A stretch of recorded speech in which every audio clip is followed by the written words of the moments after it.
Bismillahirrahmanirrahim. Welcome you all in the last lecture, and today we are going to discuss about on the wireless LAN IEEE 802.11 wireless LAN. In our previous lectures, we have discussed about the different random access protocol. So we discuss Aloha, Slotted Aloha, CSMA, and CSMA CD. And in addition, we also discuss about the reservation and polling method as well. So today we will discuss about the wireless LAN. And wireless LAN basically हमारे पास जो है वो stimulated by the availability of unlicensed spectrum. अगर हम क्योंकि जितनी भी हमारे पास वायरलेस कम्युनिकेशन है वो कोई ना कोई हमें जो है वो फ्रीक्वेंसी बैंड यूज़ करना होता है, तो हमारे पास जो ISM बैंड है जिसको हम साइंटिफिक, मेडिकल और इंडस्ट्रियल बैंड कहते हैं, हमारे पास इस बैंड में बेसिकली हमारे पास जो कम्युनिकेशन है वो फ्री है, यानी हमें इस स्पेक्ट्रम को परचेज नहीं करना पड़ता और हमें इसके अगेंस्ट जो है वो कोई लाइसेंस नहीं लेना पड़ता, जिसकी वजह से हम इसको अनलाइसेंस कहते हैं और हमें इसमें कोई इफेक्टिवली जो है वो हमें इसमें कोई पेमेंट नहीं करनी पड़ती। तो ये जो स्पेक्ट्रम है हमारे पास ये 902 मेगाहर्ट्ज से लेके 928 और 2.4 काफ़ी पॉपुलर जो है वो हमारे पास स्पेक्ट्रम बैंड है, 2.4 से लेके 2.4835 गीगाहर्ट्ज तक, and then we have 5.725 to 5.850 gigahertz. तो हमारे पास जो वायरलेस LAN है वो मोस्टली या तो 2.4 या 5 गीगाहर्ट्ज पे जो है वो ऑपरेट होते हैं। इनिशियली जो टारगेट था वायरलेस LAN में वो ये था कि हम डाटा रेट को इंक्रीज कर सकें, क्योंकि हमारे पास स्टार्ट में डाटा रेट जो था वो 1 मेगाबिट्स पर सेकंड था, फिर 2 मेगाबिट्स पर सेकंड तक उसको अपग्रेड किया गया।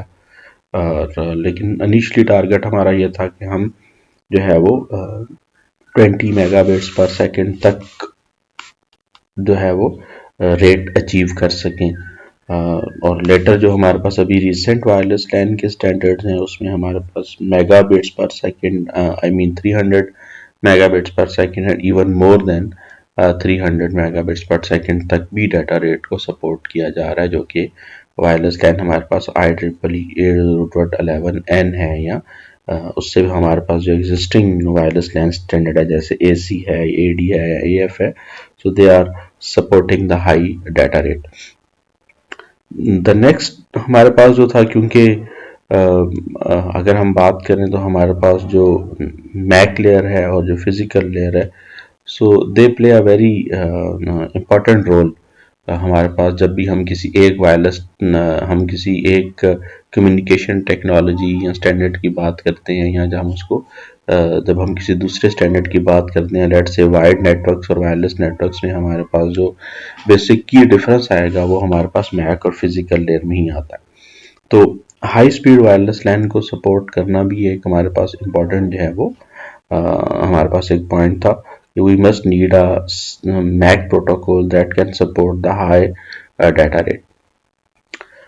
नेक्स्ट हमारे पास जो वायरलेस LAN है उसमें बेसिकली दो तरह के हमारे पास जो है वो ऑपरेटिंग मोड्स हैं, एक एडहॉक है, इंफ्रास्ट्रक्चर है। शॉर्टली हम इनके बारे में फर्दर भी डिस्कस करते हैं। और then we have a variety of physical layers, और हम फिजिकल लेयर के बारे में भी डिस्कस करेंगे कि हमारे पास वायरलेस LAN के साथ डिफरेंट फिजिकल लेयर मैकेनिज्म कौन से हैं।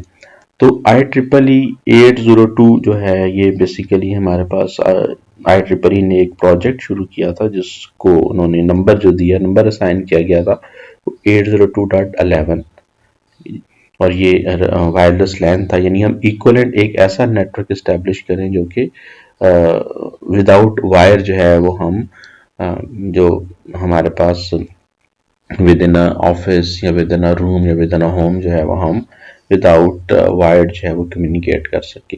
तो इसमें हमारे पास दो तरह के मोड्स हैं, एक है एडहॉक।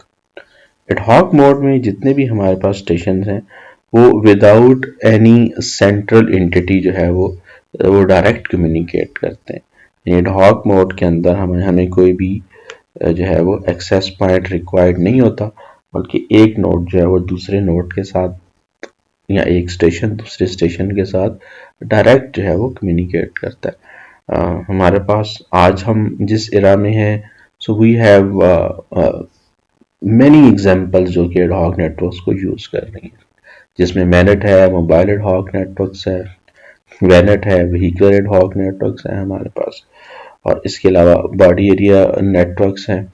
इसके अलावा हमारे पास डिवाइस टू डिवाइस कम्युनिकेशन है, मशीन टू मशीन कम्युनिकेशन है, एंड मेनी मोर। जो हम आज IoT के कॉन्सेप्ट की बात करते हैं कि everything is connected with the internet, so उसमें हमारे पास जो है वो एडहॉक मोड जो है वो यूज किया जाता है। तो सेकेंडली हमारे पास इंफ्रास्ट्रक्चर मोड है। इसकी भी डिप्लॉयमेंट हमारे पास बहुत ज़्यादा है, और अल्टीमेटली जो अगर हम कंपैरिजन करेंगे, क्योंकि हमारे पास वाइड नेटवर्क्स में आल्दो हमारे पास ज़्यादा सिक्योरिटी गाइडेड कम्युनिकेशन है या गाइडेड मीडियम हम यूज़ करते हैं। इनिशियली एक फियर था कि वायरलेस नेटवर्क्स पॉसिबली इतना ज़्यादा सक्सेसफुल नहीं होगा बिकॉज ऑफ सिक्योरिटी रीजंस और low data rate support, but day by day जो है वो हमारे पास वायरलेस जो लैन है उसको इम्प्रूव किया गया, डाटा रेट को इंक्रीज किया गया, सिक्योरिटी को इम्प्लीमेंट किया गया। तो हमने ये देखा कि हमारे पास जो है वो जो डिप्लॉयमेंट है वो वायरलेस लैन की वो इजी है। हम रिमोट एरिया में जहाँ पे हमारे पास वाइड इंफ्रास्ट्रक्चर एग्जिस्ट नहीं करता, हम वहाँ पे भी वायरलेस लैन को जो है वो काफ़ी रैपिडली जो है वो डिप्लॉय कर सकते हैं। So there are many more examples हैं जो हम कंसिडर कर सकते हैं वायरलेस लैन के हवाले से। तो जो इंफ्रास्ट्रक्चर मोड है उसमें एक्सेस पॉइंट है, जिसमें जितने भी स्टेशन हैं वो उस एक्सेस पॉइंट्स के थ्रू एक दूसरे के साथ कम्युनिकेट करते हैं। तो हम फर्दर भी इसके बारे में बात करेंगे।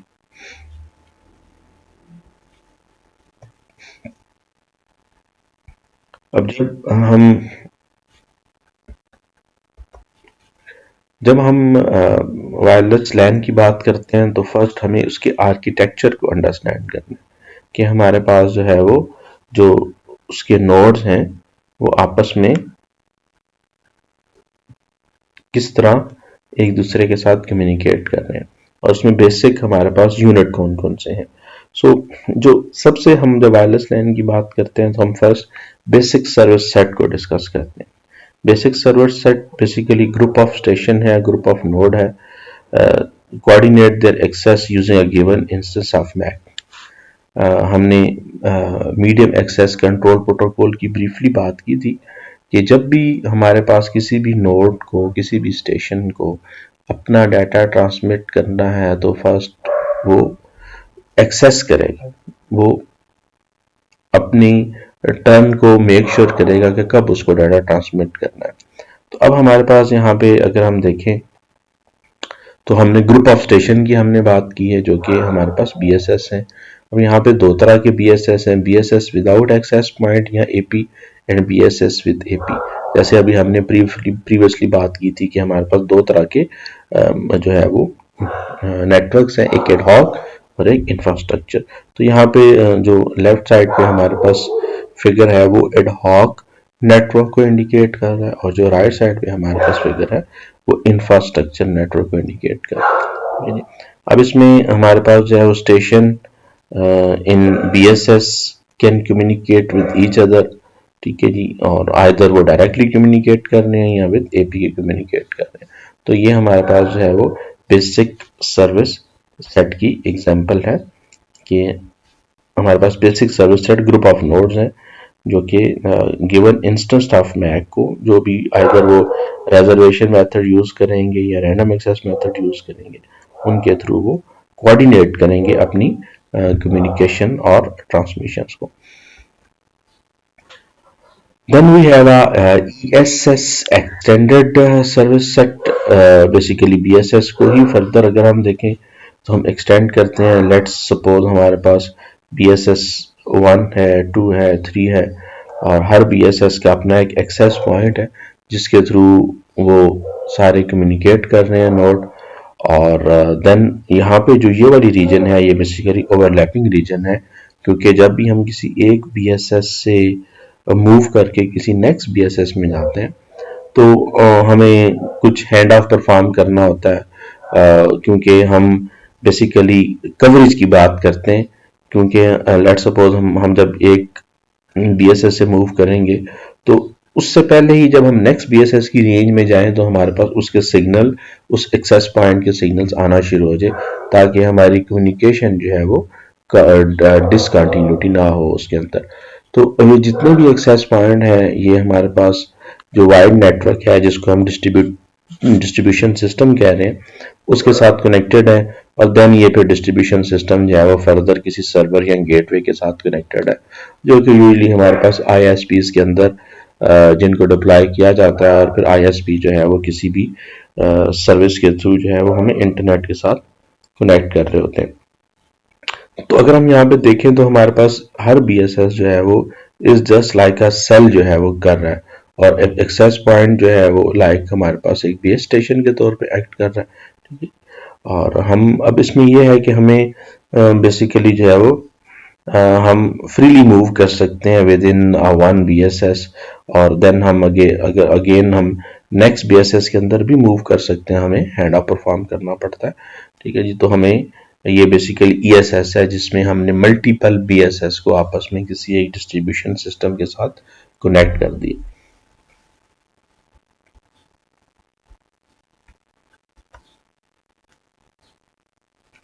हमारे पास बीएसएस या ईएसएस के अंदर जो डिफरेंट है वो different type of station exist करते हैं। अब उसमें यह है कि no transition mobility mean either station are moving only inside a BSS, ठीक है जी, जिसमें हमारे पास जो है वो नोड की सिर्फ मोबिलिटी जो है वो विद इन अ बीएसएस है हमारे पास। नेक्स्ट है बीएसएस ट्रांजिशन मोबिलिटी, जिसमें नोड जो है वो one BSS to another BSS move कर सकता है, लेकिन हमारे पास जो है वो क्योंकि अब जो कम्युनिकेशन है वो कन्फाइंड है with in only one ESS, यानी वो वन ईएसएस से आगे नेक्स्ट ईएसएस के अंदर मूव नहीं कर सकता। फिर ईएसएस ट्रांजिशन मोबिलिटी में हमारे पास जो है वो can move from one ESS to another. IEEE को जो 802.11 does not guarantee that communication is continuous during the move। हमारे पास जो प्रीवियस स्टैंडर्ड्स थे उनके अंदर ये हमारे पास प्रॉब्लम था कि हम ESS ट्रांजिशन मोबिलिटी को सपोर्ट नहीं किया जा रहा था, लेकिन अभी जो एग्जिस्टिंग स्टैंडर्ड्स हैं हमारे पास उसके अंदर ESS ट्रांजिशन मोबिलिटी है। हम कैंपस लेवल पे हमारे पास जो है वायरलेस सोल्यूशन एग्जिस्ट करते हैं, एक ESS से दूसरे ESS, एक BSS से दूसरे BSS जो है वो मूव कर सकते हैं हमारे पास। तो ये स्टेशन टाइप को इंडिकेट किया गया with in BSS and ESS हमारे पास। तो यहाँ पे ये इंफ्रास्ट्रक्चर नेटवर्क्स की एग्जांपल है। हमारे पास जो BSS A है उसमें हमारे पास वी हैव 2 नोड्स जिसमें A1 और A2 है, और ये जो है हमारे पास एक एक्सेस पॉइंट के थ्रू जो है वो अगर आप देखें तो ये हमें इंडिकेट कर रहा है कि एक्सेस पॉइंट के थ्रू हम इंटरनेट के साथ वाया द गेटवे जो है वो हम कनेक्ट होते हैं। और अगर हमें BSS A में किसी नोड ने BSS B के किसी नोड के साथ कम्युनिकेट करना है तो वो भी यूजिंग डिस्ट्रीब्यूशन सिस्टम आपस में कम्युनिकेट कर सकते हैं।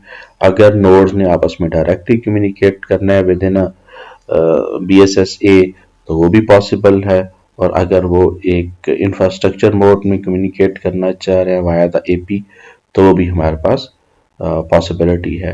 यानी हम वन नोड A जो है वो A2 के साथ भी कम्युनिकेट कर सकता है directly using the ad hoc mode, या A1 जो A2 के साथ कम्युनिकेट कर सकता है यूजिंग इंफ्रास्ट्रक्चर मोड जो कि AP के थ्रू है। और सिमिलरली हमने ये देखा कि हमारे पास नोड है BSS A का BSS B के साथ by using the distribution system, and then node either from BSS A or BSS B can communicate any other node over the globe using the gateway that is connected with the distribution system। तो ये हम daily life के अंदर भी इस तरह की हम कम्युनिकेशन मैकेनिज्म जो है वो यूज़ कर रहे हैं।